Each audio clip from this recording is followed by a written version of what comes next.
विश्वनाथ भगवान की जय। आज 15वां अध्याय है।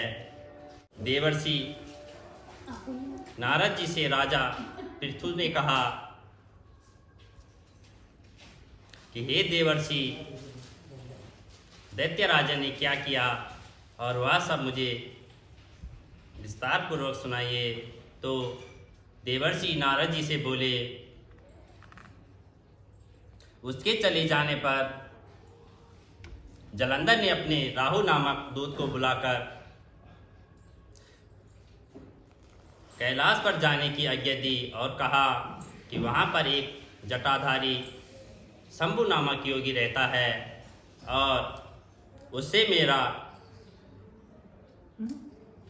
आक्रमण और ऐश्वर्य कहकर उसकी सर्वांग सुंदरी भामिनी को मेरे लिए मांग लिया हो।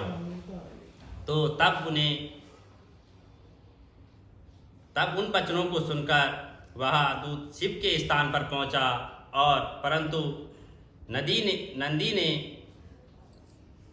उसे सभा के भीतर नहीं जाने दिया, किंतु वह अपनी उग्रता से शिव के सभा में चला गया और शिव के आगे बैठकर उनकी आज्ञा लेकर वहाँ सब संदेश कहकर सुनाया कि दैत्यराज ने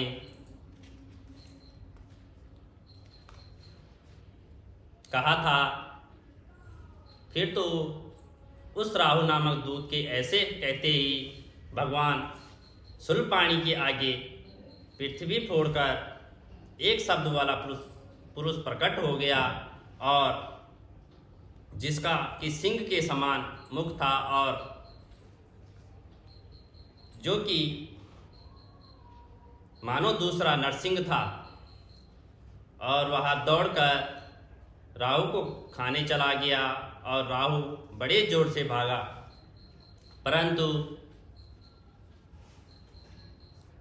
उस पुरुष को पकड़ लिया और उसने शिव की शरण में अपनी रक्षा मांगी। फिर शिव जी की शरण में उस पुरुष से राहु को छोड़ने के लिए कहा और मुझे बड़े जोर से भूख लगी है और मैं क्या खाऊं। तो महेश्वर ने कहा, यदि तुझे भूख लगी है तो शीघ्र ही अपने हाथों पैरों का मांस भक्षण कर ले।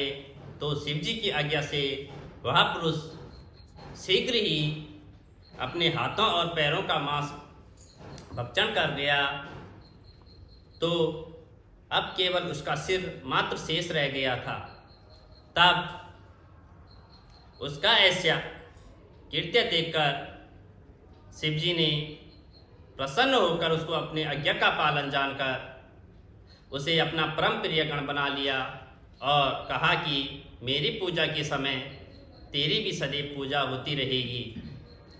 जो मेरी पूजा नहीं करेंगे वह मेरे प्रिय नहीं होंगे।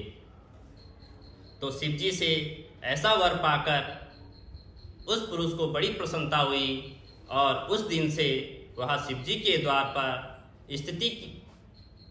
स्थित किति मुख नामक गण होकर स्थित रहने लगा। बोल लक्ष्मी नारायण भगवान की जय। नारायण भगवान।